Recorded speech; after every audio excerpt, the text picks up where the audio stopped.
오늘 함께 읽은 갈라디아서 2장 19절에서 21절의 말씀을 통해서 지지난주 제목인 것 같아요. 밤의 문턱을 서성이다가 이것도 좀 리셋 버튼을 눌러주면 좋을 것 같아요. 제목이 일부러 의도한 거일 거예요. 갈라디아서 2장 19절에서 21절의 말씀을 통해 믿음의 리셋 버튼이라는 제목으로 좀 다시 그 교회로라는 주제로 계속해서 하나님의 말씀 생각해 보고자 합니다.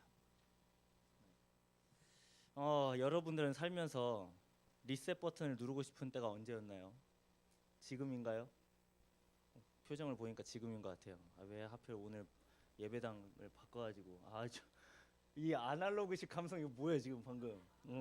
내가 내 눈을 의심하게 된 약간 좋아요. 아주 좋습니다.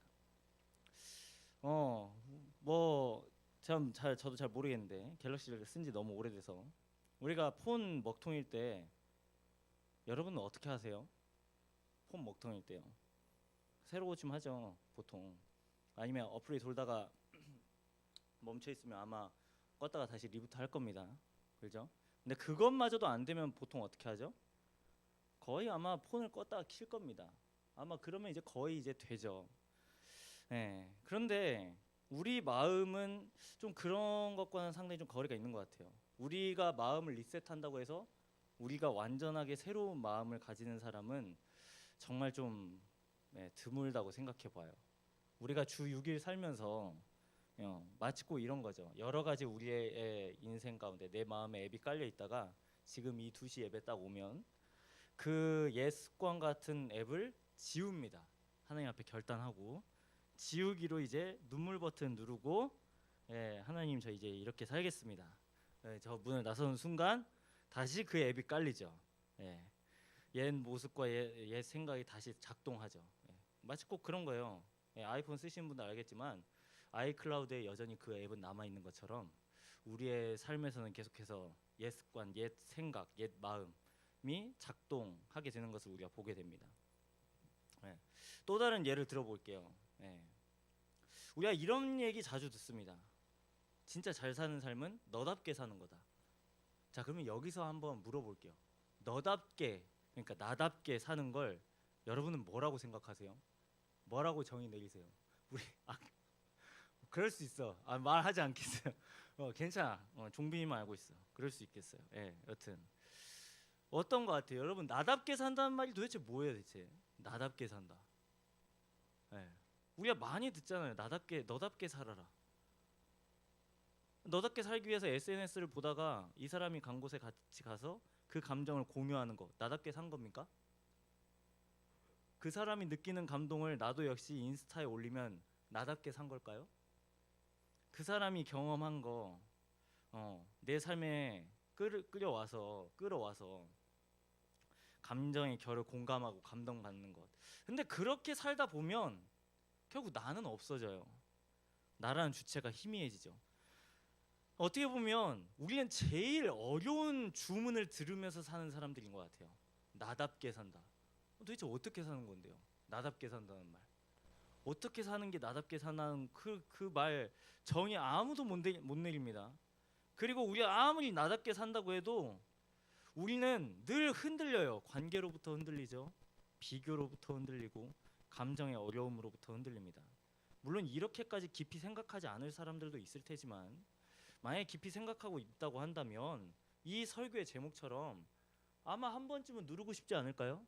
좀 내 삶까지는 아니더라도 내 감정에서 아니면 내 인간관계에서 아니면 정말 내가 좀 고치고 싶은데 하지 못하는 것을 리셋이라는 버튼을 만들어서 누르고 싶은 그러한 우리의 마음들이 있을 수 있겠다라는 생각을 좀 해보게 됩니다. 그러니까 그게 좀처럼 작동이 안 되다 보니 우리는 다른 버튼을 누르죠. 이런 버튼을 누릅니다. 유튜브를 누르고요. 밈을 보고요.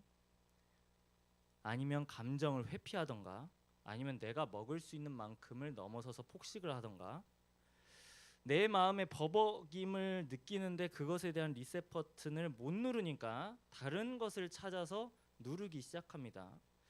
그러니까 결국 정리해 보면 우리 삶에서는 리셋이 필요합니다. 다시 시작하는 거예요. 환기 아니면 내지는 리셋이요. 아마 이 질문 던져보면 우리 이제 심각해질 겁니다. 여러분 답해 보세요. 예수를 믿죠? 근데 왜 여러분 삶은 똑같아요? 이제 심각하죠. 이제 예수를 믿는다면서요. 왜 우린 똑같을까요? 아니 복음이 우리 삶에 되게 작동하기를 원하고 때로는 우리가 복음이 주는 위로도 있고 격려도 경험합니다. 근데 달라지지 않은 현실을 우리가 만나게 됩니다. 우리의 신앙의 현주소를 마주하게 되죠. 다시 돌아가는. 오늘 함께 읽은 갈라디아서는 여기서 조금 더 나간 사람들의 이야기를 고마워요. 장례 정리 감사합니다. 지금 저기 예배 가운데 오는데 앉을 자리가 없어서 여기는 금단의 자리인가요? 무슨? 여기 뭐 선악과 있어요 지금? 여기 없는데. 아무튼 그래요. 오늘 함께 읽은 이 갈라디아서는 이 신앙의 현주소보다 조금 더 나간 사람들의 이야기를 우리들에게 소개하고 있습니다.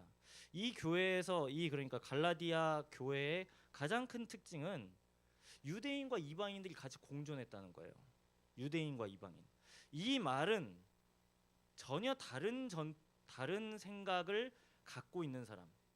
죄송합니다. 이게 일치된 비유는 아닌데 우리의 이해를 도우면 그래요. 파란색과 빨간색이 갇히는 거예요 지금. 그 상황 가운데서 누구 한쪽이 이 다른 쪽을 향해서 비판하는 거죠. 근데 그 비판이 꽤나 좀 먹혔던 것 같아요. 그 비판이 정리해 보면 이런 거예요. 다 예수를 믿습니다. 똑같이. 근데 그 비판하는 사람들이 상대에게 이렇게 도전한 거예요. 너 예수를 믿지? 근데 그거 가지고는 안 돼. 그것보다는 더 해야 돼. 예수 믿는 걸로 안 돼. 우리가 지금 이렇게 하는 거 있잖아. 전통도 있고 우리가 좀 나름 체계로 잡아놓은 이러한 시스템들을 당신들도 지켜야 그게 진짜 예수 믿는 거야. 라며 이 사람들을 쳐내기 시작합니다. 이웃사랑하지 않고 쳐내기 시작하죠. 이게 오늘 지금 갈라디아서의 배경이었습니다. 이 바울이 쓴 갈라디아서가 이 비판한 사람들을 향해서 바울이 상당히 강력하게 경고합니다. 좀 찾아보기를 원해요. 뭐라고 경고했는지. 갈라디아서 1장 6절에서 7절 말씀이에요. 갈라디아서 1장 6절에서 7절 말씀. 자, 함께 찾았으면 함께 읽어보겠습니다. 그리스도의 은혜로 너희를 부르신 이를 이같이 속히 떠나 다른 복음을 따르는 것을 내가 이상하게 여기노라. 다른 복음은 없나니 다만 어떤 사람들이 너희를 교란하여 그리스도의 복음을 변하게 하려 함이라. 이게 갈라디아 교회의 가장 큰 문제였습니다. 어떤 복음이요? 다른 복음이요. 우리가 아는 복음이 아니라 다른 복음이라고 바울이 설명합니다. 아까 설명드렸던 것처럼 이 다른 복음의 정체는 갈라디아서 6장 전부를 읽어보면 드러나겠지만 짧게 요약하면 율법이에요. 근데 정확하게 더 설명해 보면 율법이 잘못됐다기보다 율법을 가지고 이방인들을 나무라는 유대인들의 그러한 어떤 프레임 아니면 그들의 고정관념을 이 사람은 다른 복음이라고 설명합니다. 우리가 예리하게 구별해야 될 게 율법이 잘못됐다는 게 아닙니다. 예수님도 분명히 율법을 없애러 오신 게 아니라 율법을 완성시키기 위해서 오셨다고 분명히 설명합니다. 그러니까 지금 율법의 정신은 요약하면 하나님 사랑, 이웃 사랑 이 두 개예요. 그런데 율법의 정신을 알고 있는 이 유대인들이 이방인들을 비판하기 시작한 거죠. 율법을 잘 알았음에도 불구하고. 그러니까 지금 바울의 눈앞에 바울이 보기에 이 사람들은 율법을 따르는 사람이 아니라 율법을 오히려 저버린 사람들로 지금 유대인들은 서 있는 겁니다. 이걸 지금 이러한 모습을 6장이 아니고 1장 6절부터 7절까지 다른 복음이라고 여기서 설명하고 있어요. 다른 복음. 그러니까 지금 이 사람들은 이 같이 신앙 공동체 안에서 이렇게 신앙하고 있는 이 사람들의 믿음을 오히려 후퇴시키는 사람들이었어요. 후퇴. 예, 비난하고 정죄하고 나무라고 해서 후퇴시켜 버립니다. 예를 들면 이런 거예요. 예수 그리스도를 믿지. 근데 그것만으로 안 돼. 더 해야 된다니까. 더 헌금 더 많이 내야 되고, 당신의 시간을 더 갈아야 되고, 더 전통을 더 지켜야 돼. 이게 온전히 구원받는 비결이야. 즉 우리들은 받았고 너희들은 아직 구원을 받기 전이야. 이런 식으로까지 상당히 위험하죠. 설명 자체가. 이런 식으로까지 지금 변질시켜 버린 겁니다. 그러니까 지금 이 사람들에 대해서 바울이 강력하게 지금 경고하는 겁니다. 다른 복음은 없다. 다른 복음을 받아들일 수 없다. 우리가 여기에 이러한 공식들을 여러 가지 있어요. 두 가지 사례가 있습니다. 이 오늘 질문지에도 써 있지만 두 가지 공식을 들 수 있어요. 여기에 치환될 수 있는 두 가지 공식. 하나는 은혜 플러스 자기 증명이에요. 자기 증명. 여러분 기독교에서 은혜는 세 가지 공식을 따릅니다. 무조건, 무자격, 무공로. 한 번 더요. 무조건, 무자격, 무공로요. 조건 없이 받을 수 있고요. 자격 없는데도 받을 수 있고요. 공로가 없음에도 불구하고 받을 수 있는 게 은혜입니다. 기독교는 은혜를 그렇게 설명합니다. 그런데 지금 이 사람들의 주장에 입각하면 은혜 플러스 자기 증명이라는 또 다른 공식을 만들어낼 수 있어요. 그러니까 이런 식이에요. 교묘하게 트는 거죠. 당신이 은혜 받기를 원하면 그만큼 당신은 더 증명해내야 된다. 더 받기 위해서는 당신은 더욱더 성과를 내야 되고, 이거 어디서 많이 본 공식 아닙니까 이거? 당신이 조금 더 많이 하나님 사랑 받기 위해서는 더 많이 해야 되고, 이런 비슷한 류의 공식들이 나옵니다. 즉 은혜 받기 위해서는 당신을 증명해야 된다라고 말합니다. 완전히 틀린 거죠. 다른 하나의 공식도 또 있어요. 질문지 보면 있어요. 두 번째 공식, 십자가 플러스 자기 업적이에요. 자기 업적. 처음에 우리가 이 신앙을 배우면서 십자가가, 여기도 뭐 십자가가 있지만 이 십자가가 우리의 신앙의 가장 기초다. 가장 유일무이하고 가장 귀중한 것이다. 가장 높은 가치로 우리가 이렇게 보는 건데, 어느 순간 이 십자가가 아니라 이 십자가에 더해서 나의 업적을 자랑하기 시작합니다. 이 십자가를 자랑하는 게 아니라 나를 자랑해요. 나를 더 쌓으면, 아까 1번으로 돌아가는 거예요. 나는 그만큼 은혜 받는다. 이러한 교묘한 공식들이 우리 신앙에 자리매김할 수 있다는 거죠. 함정으로. 자, 오늘 본문 다시 한번 보겠습니다. 2장 20절입니다. 오늘 본문 갈라디아서 2장 20절. 함께 읽어보겠습니다. 내가 그리스도와 함께 십자가에 못 박혔나니 그런즉 이제는 내가 사는 것이 아니요 오직 내 안에 그리스도께서 사시는 것이라. 이제 내가 육체 가운데 사는 것은 나를 사랑하사 나를 위하여 자기 자신을 버리신 하나님의 아들을 믿는 믿음 안에서 산다고 설명합니다. 다른 복음이 아니라 어디에서 산다고요? 하나님의 아들을 믿는 믿음이요. 지금 이게 바울이 설명하는 믿음의 가장 어떻게 보면 그 핵심적인 주장을 담은 근거 구절입니다.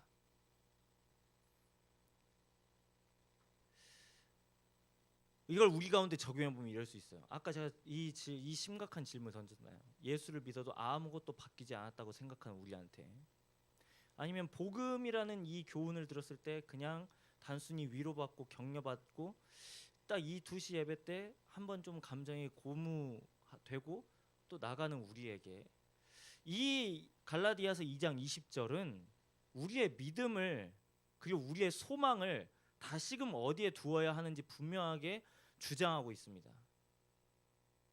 여러분, 진짜 믿음을 갖기 위해서는 2장 20절 초반에 이렇게 기록되어져 있죠. 내가 그리스도와 함께 십자가에 못 박혔다고 설명하고 있습니다. 이건 우리가 이미 기독교 문화에 익숙한 사람들은 이 구절이 어떤 의미인지 어렴풋하게 아마 알 겁니다. 근데 조금 더 우리가 생각해 보면요, 우리가 아까가 아니고 우리가 이 함정을 만나게 되는 것 같아요. 너무나 익숙한 나머지 이 구절을 너무 잘 패싱해 버려요. 마치 니고데모가 예수님을 만나서 그 질문을 가졌던 것처럼 우리는 너무나 잘 알았기 때문에 패싱해 버립니다.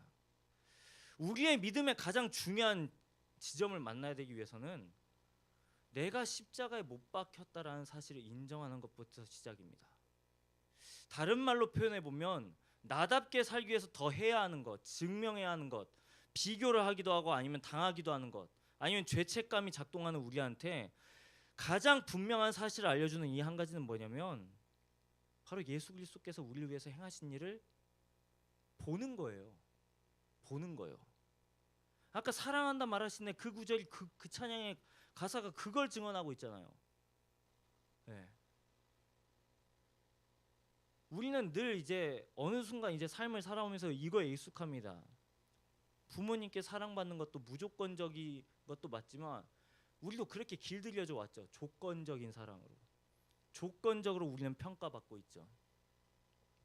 그러다 보니까 우리는 이 신앙을 대하는 우리의 마음 역시 그렇게 잘 이제 이해하기 시작합니다.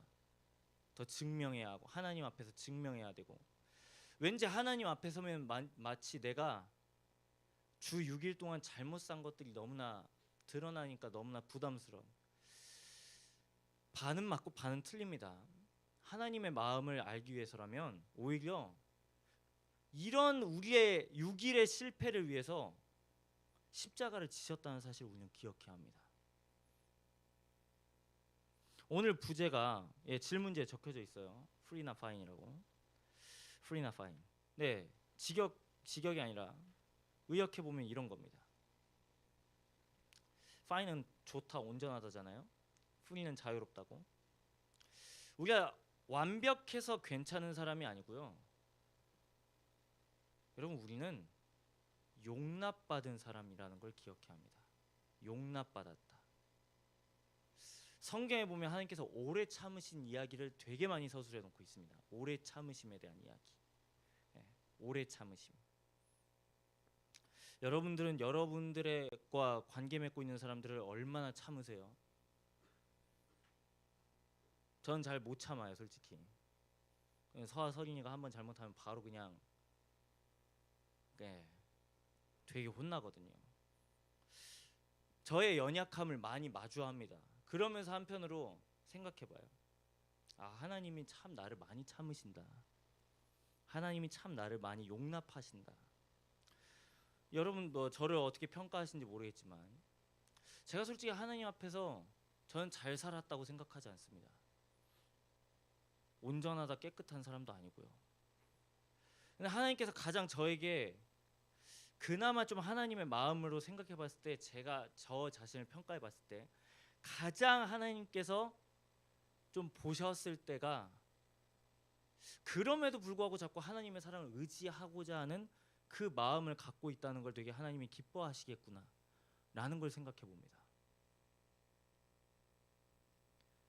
여러분, 우리의 리셋 버튼은 다른 게 아니에요. 그냥 누르면 우리가 새로워지는 거 아니거든요. 어쩌면 우리의 믿음의 리셋 버튼은요 바로 예수 그리스도예요. 예수 그리스도. 우리가 그렇게 잘 알아왔던 것, 우리가 그렇게 익숙하게 들어왔던 이야기, 마치 니고데모와 같이 너무나 잘 알아서 예수를 예수로 받아들이지 못했던 우리의 이야기. 때로는 우리가 예수님께서 우리의 발을 씻고자 지금 이 앞에서 무릎 꿇고 수건을 두르시고 발을 씻으실 때까지 기다리는 주님을 바라보면서 아, 하나님이 이런 마음이시구나. 우리를 되게 많이 용납하시는구나, 용서하시는구나, 이걸 아는 것, 여러분 이것부터가 우리의 신앙의 기초입니다. 우리가 이걸 알지 못하면 아무리 많은 사역을 해도, 주의 일을 아무리 많이 감당해도, 솔직히 말해서 내가 용납받은 사람이라는 이 진리를 내 마음속 깊이 받아들이지 않는다면 우리는 얼마든지 이 갈라디아서에 지금 기록되어져 있는 다른 공식인 십자가 플러스 자기업적, 은혜 플러스 자기증명으로 우리는 빠질 수밖에 없는 연약함이 우리 가운데 있다라는 걸 우리는 기억해야 합니다. 저 역시 마찬가지예요. 목사가 위선자가 되기 쉬운 이유가 여기에 있습니다. 속된 말로 진짜로요.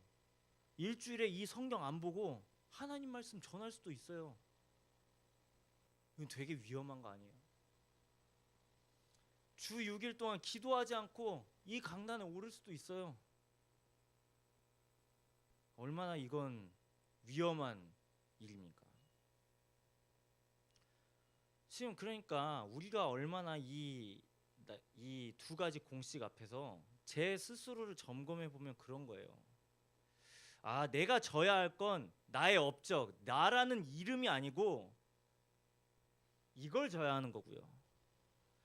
아, 나는 늘 지금 끊임없이 증명하고자 하는 나의 욕구, 끊임없이 비교하려는 나의 이러한 욕망들을 다 내려놓고, 아, 나는 오늘도 용납받은 사람이구나 라는 걸 기억하는 게 결국 우리에게 리셋 버튼이라는 겁니다. 리셋 버튼. 제가 자유를 찾다가 다 찾지 못해서, 이분이 어떤 책을 쓰셨는데 제가 다 찾지 못했어요. 근데 이분의 기도가 되게 오늘 제 설교를, 오늘 말씀을 되게 대변해주고 설명할 수 있다고 생각해서 좀 길지만 찬양팀 나올 시간을 벌어드리는 거예요. 네. 로버트 루이스 스티븐슨이라는 분인데 이분의 기도예요. 굳세게 견딜 힘을 주소서라는 타이틀을 갖고 있는 기도인데 들어보세요. 선하신 주님, 당신은 연약한 저희를 오래 인내하시고 품어주십니다. 부디 저희를 인내로 품어주시고 기다려 주소서. 선을 이루려다 실패하고 좌절하는 저희를, 악을 막으려다 나태에 빠져 몸부림치는 저희를 견뎌주시고 가능하다면 저희를 도와 더 나은 길로 이끌어 주소서. 저희에게 주신 특별한 은총들이 이 땅에서 빛을 발하게 하시고 그 은총들을 설령 거두시더라도 시련 와중에 저희가 굳세게 설 수 있도록 저희에게 힘을 주소서. 친구, 가족, 저와 함께 해주소서. 각 사람이 잠자리에 들 때 함께 해주시고 깨어있는 이가 있다면 고요한 어둠 속에서도 평안을 누리게 하소서. 아침이 돌아오거든 다시 오시어 햇살과 위로자가 되어주시고 새로운 얼굴로 새로운 열정으로 하루를 시작하게 하소서. 일할 수 있기를 기뻐하며 행복을 누릴 수 있다면 이를 감사히 받아들이게 하시고 슬픔의 날이라면 그것을 굳세게 견딜 힘을 주소서라는 기도입니다. 거창하지 않잖아요. 이거 우리들이 하는 기도예요. 이 일상 가운데 나오는 기도잖아요. 예수 믿는다고 솔직히 드라마틱하지 않습니다. 근데 딱 그 한 가지는 달라집니다. 분명하죠. 그건 바로 뭐냐면 우리가 용납받았다는 사실이요. 이게 한 가지가 되게 분명해지는 거예요. 우리가 용납받은 사람이다. 완벽해서 용납받은 게 아니라, 괜찮아서 용서받은 게 아니라 그냥 용납받은 겁니다. 하나님의 아들 때문에. 그래서 여러분, 신앙은 나를 증명하는 자리가 아니고 내가 얼마나 하나님 사랑을 많이 받은 사람인가를 기억하는 자리가 신앙이에요, 여러분. 이걸 알면 우리가 다가오는 삶의 모든 어려움에서도 이제 언어가 바뀌기 시작하는 거죠. 믿음의 언어로. 내가 용납받았기 때문에, 내가 더 증명하지 않아도 되고 내가 드러나지 않아도 내가 용납받았기 때문에, 내가 주님 마음 있기 때문에 내가 그렇게 살아보겠습니다 라고 우리가 도전할 수 있는 거죠. 오늘 말씀을 기억하면서 마무리를 또 하면서, 여러분 이 가사처럼 나의 삶은 복되다, 예수 때문에 복된 삶, 저는 여러분 늘 여러분들을 위해서 기도할 때 이 기도가 늘 등장합니다. 여러분들 스스로의 삶을 평가했을 때 내가 예수를 알기 이전보다 예수를 알고 나서 나의 삶은 복되다라고 고백하는 우리의 지체들이 되게 해주십시오.